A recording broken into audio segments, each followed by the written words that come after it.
Hello everyone, I am Dr. Bree, Doctor of Physical Therapy and Women's Health and Fitness Lover. Welcome to part 4 of this 4-part Things That Make You Go Poo series, which is all about constipation relief for pelvic health. Now, I hope you have learned, how to eliminate successfully with our first video. We talked about a wonderful abdominal massage technique in our second video. Then we did a yoga for constipation routine in our third video, and today we're talking about food. So food and drink to help move things along, to help ultimately kind of loosen things up so that then the abdominal massage and the movement that you are hopefully already familiar with, hopefully you've already watched those videos, that they can help flush it all out.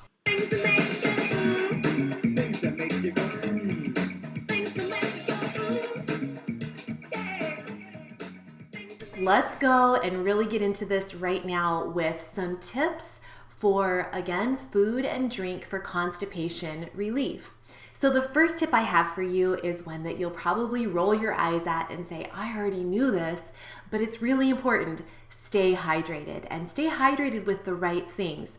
So you want to be sure that you're not hydrating yourself with coffee and soda pop and things like that. We really want to be drinking fresh, pure water, maybe herbal teas.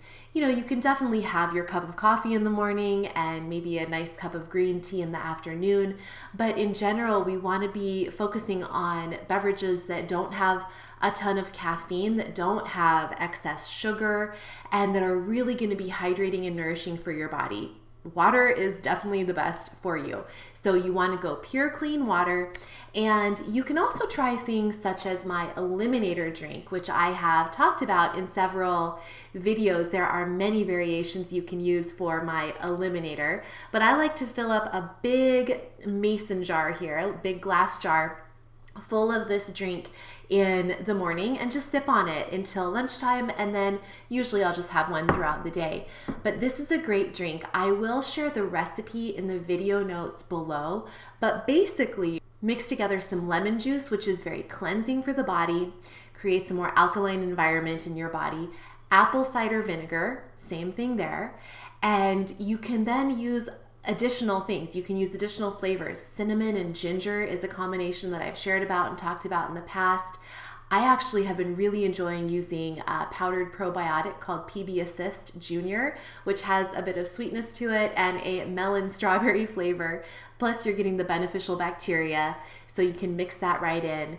You can also mix in some salt, just a tiny bit of sea salt or mineral salt. This is actually a very nourishing thing for your adrenals. Now, many of us have taxed adrenals from a lifestyle full of stress and nonstop going. So salt, although not taken in excess, but a pinch of mineral salt or sea salt can be very, very good for your body actually. So a little bit of salt, a little bit of pure vanilla extract for flavor, and honestly, you can really go crazy from there. You can add all sorts of things, but those are some of the basic elements.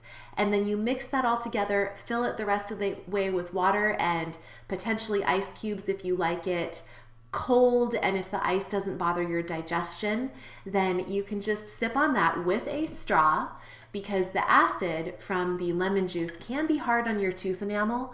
So I do like to use a straw, ultimately a stainless steel or a glass straw. This is plastic, but we do the best we can do, right? So try the Eliminator drink. It's one of my favorite ways to just kind of, again, loosen things up and energize me, really. The zesty flavor of this drink is certainly gonna open your eyes and get you going so that you can do all the other glorious things to get your bowels going. So again, first tip is to stay hydrated. Secondly, we've got to talk about fiber. Anytime we're talking about number 2, going poo, we need to talk about fiber. So there are 2 types of fiber, soluble and insoluble fiber, and you want to have a combination of both types in your diet. I like to think of soluble fiber as fiber that kind of puffs up and gets gelatinous and smooth and kind of coats things and moves things along in that way.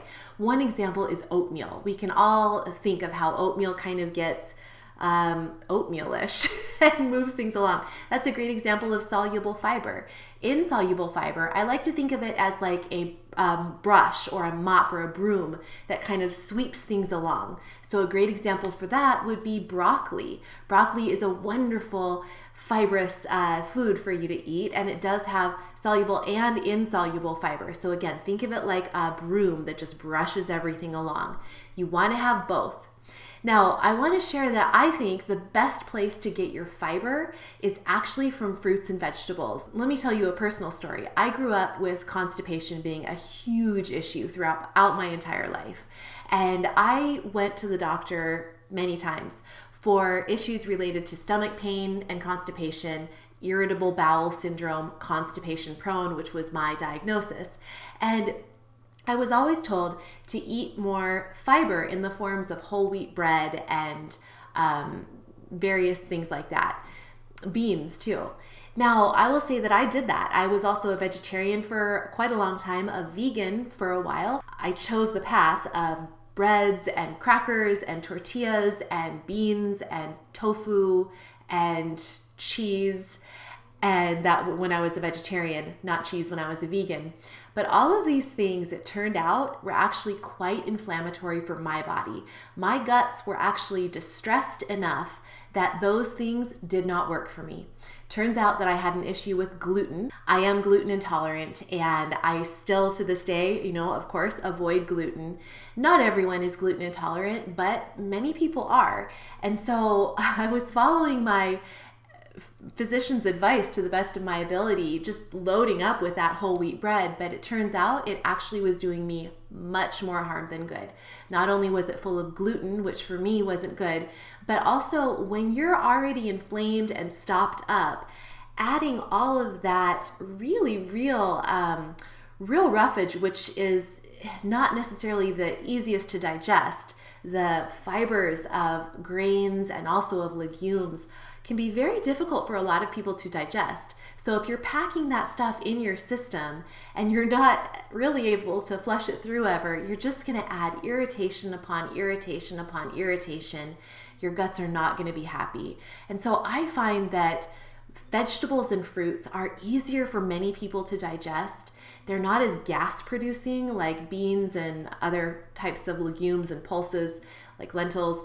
Those can be quite gas producing and quite uncomfortable. They can cause a lot of bloating. And again, if you're having a hard time moving things along anyway, beans and breads and grains really may not be the best option for you. So I would really tend more toward fruits and vegetables.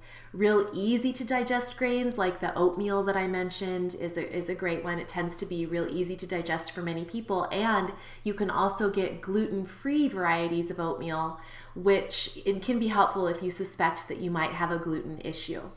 Another thing you can consider is eating more smaller meals rather than a couple of big, large, heavy meals. So I actually just naturally, what my body likes best and what I've found is best for my digestion is to eat 4 meals throughout the day. So I usually have my breakfast right when I wake up just because I'm hungry. And then I usually eat what I call lunch number 1 around 10 o'clock. And then I eat lunch number 2 around 1:30, maybe 2. And then I have dinner. And I stop eating around 6 p.m. So I'm done after dinner. I don't eat after. And having that long window between dinner and breakfast the next day really is important for resetting your digestion. It gives your body time to process the food. So there's this fine balance. You want to, spread your fuel throughout the day, and you want to make your meals maybe a little smaller so that you're not giving yourself a big gut bomb 2 times a day.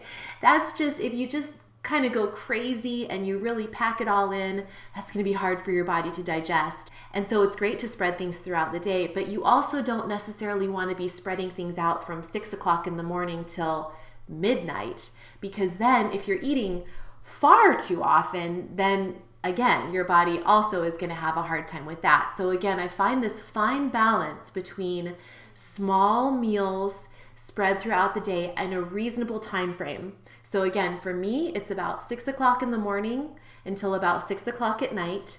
And I break it up into about 4 meals that are, again, very balanced with protein, healthy fats, and lots of fiber at every meal. You definitely want to be aiming, I meant to say this earlier, you definitely want to be aiming for at least 25 grams of fiber each day.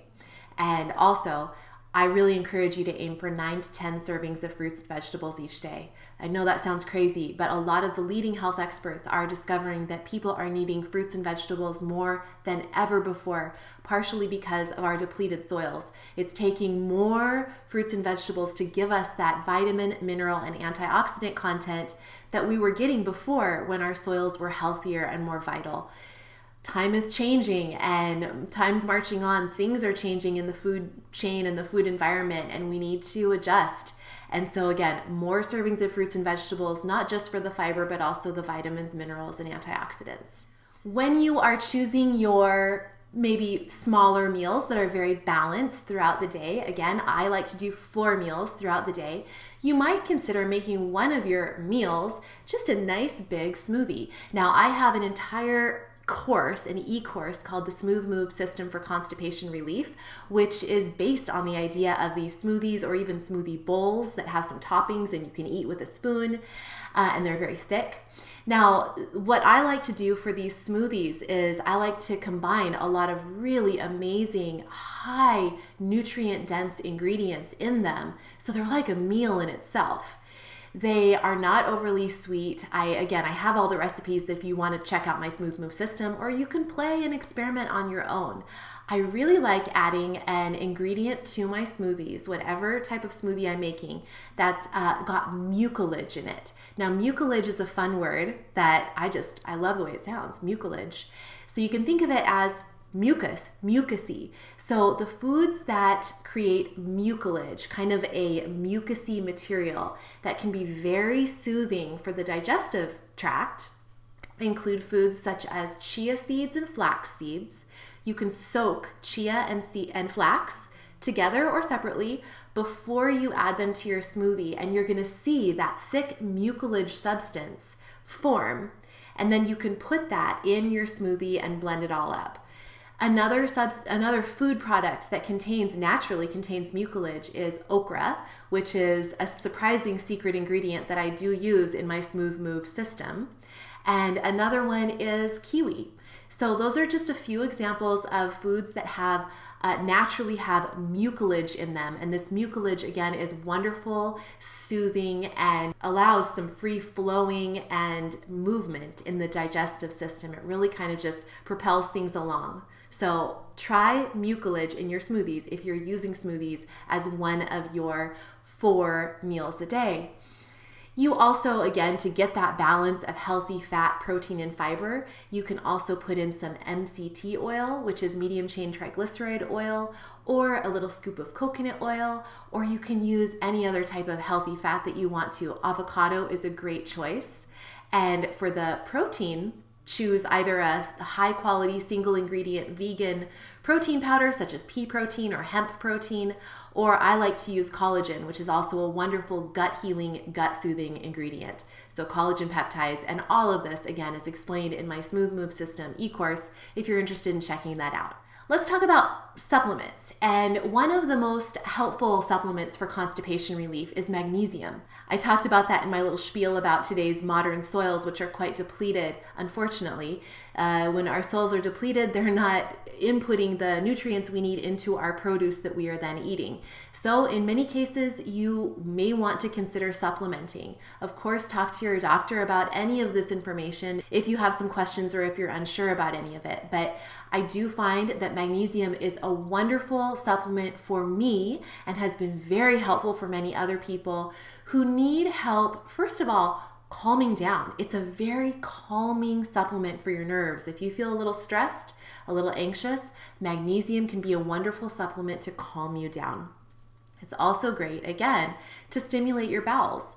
So magnesium citrate is a wonderful one that I like to use. There's a brand called Natural Calm. That's a powdered magnesium citrate that you can just easily stir into water, or you can blend into the smoothies that you make.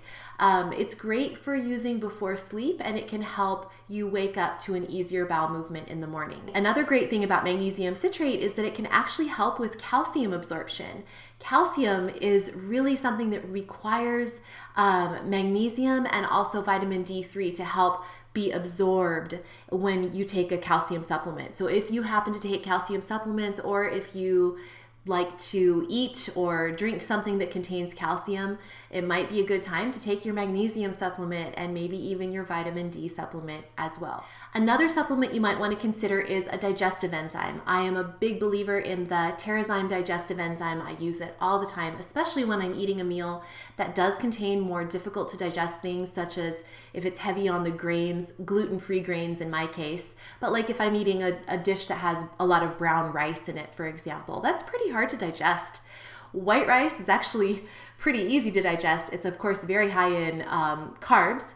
Brown rice is high in carbs too, but it's a slower burning carbohydrate, so it's not going to cause quite the same spike in blood sugar and insulin. So in a way, it's much better than white rice, but at the same time, the outer hull of the rice is a little bit more difficult to digest. And so if you have difficulty digesting that stuff, if you tend to have troubles with beans and that kind of thing, then you might consider a digestive enzyme when you're taking in those types of meals. So again, I love Terrazyme. It's the one I personally use, but there are many digestive enzyme supplements on the market. Ask your doctor if you have any questions about your particular needs.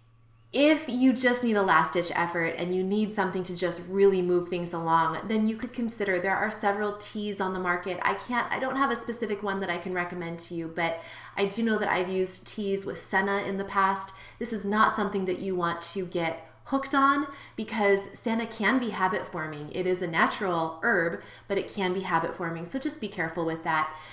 Don't overdo it. You can also look into marshmallow root, which is an herb that can really help soothe the gut lining and help calm down inflammation as well.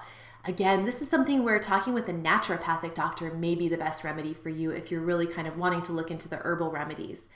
You can also check out this poop cure that my boss, when I first started working as a women's health physical therapy back in Portland, Oregon, she had a poop cure that she used to give to people. And the ingredients in this were 1 cup of applesauce, 1 cup of oat bran, and you can get a gluten-free oat bran if you are sensitive to gluten. Just look for it online or at your health food store. And 3/4 cup of prune juice. So those things just stirred together. 1 cup applesauce, 1 cup oat bran, 3/4 cup prune juice, stirred together, create kind of a slurry, and take a serving of that. Again, whatever you can stomach, but maybe 2 to 3 tablespoons. You don't want to do more than that, because this can maybe be a little too much for your digestion, but you can try this in the night before bed, or experiment. Maybe try it in the morning upon waking up with a nice warm glass of water. Lukewarm or room temperature is really ideal for digestion. Again, helping to really loosen things up so that then when you do your abdominal massage or you do your gentle movement, it can really move things along and you can cleanse, eliminate, and detoxify within an hour or so. That is the ultimate goal. So I hope this has helped give you some ideas for ways to help with food and drink when it comes to constipation relief. Again, to sum things up, the first thing we talked about is staying hydrated. Drink plenty of water, herbal teas. My Eliminator drink is a great idea. Stay away from sugary juices and excessive caffeine. You also want to make sure you're getting your fiber. 25 grams is ideal. Shoot for that. And you want a combination of soluble and insoluble fiber, not just one or the other. And I also recommend getting so much of your fiber from beautiful, brilliant produce, fruits and vegetables, rather than over-relying on grains, beans, breads, crackers, that kind of thing. The third thing we talked about was, instead of eating just a couple of really big gut bomb meals a day, breaking things up into maybe 4 smaller meals that are very well balanced with protein, healthy fat, and fiber at every meal. And maybe consider 4 of them throughout the day. And again, I really encourage people to stop eating after dinner. And for me, that's about 6 o'clock at night, 6:30 at night, I'm done. So that gives your gut a good chance to just rest, reset, and digest overnight from that period from after dinner until the next morning when you have breakfast. We also talked about magnesium supplementation, and that's an option if that is something that your body needs and if this is something you discuss with your healthcare provider and it seems right for you. I happen to love the Natural Calm magnesium supplement, but there are many out there on the market. I simply like Natural Calm because it tastes good and you can stir it into water. It's really easy to drink, and I actually like to use it as sort of a cocktail or a mocktail, if you will, before dinner or after dinner. And last ditch efforts, if you need to take a senna tea or some other type of herb, marshmallow root might be one you want to look into, and definitely consider the poop cure, the gluten-free oat bran, applesauce, and prune juice slurry that you can take. Just maybe start with a spoonful or so and then see how it works for you. You can work up to more if you think you need it. I hope you'll take some of these tips and use them on your own. And definitely, if you have not watched the other videos in my Things That Make You Go Poo series, please go and check them out now. There's a lot of great information that I am very excited to share with you and hopefully can help people get things moving, because nobody likes the feeling of being stopped up. It's not good for your mood, it's not good for your energy levels, and really it's not good for your pelvic health. So let's get things moving together. Let me know what you liked, what you've tried, what has worked for you in the comments below this video. Be sure to subscribe, like, and share if this video has helped you and if my information rings a bell with you. And as always, remember, eat clean, move every day, and you will shine brighter. Thank you for watching.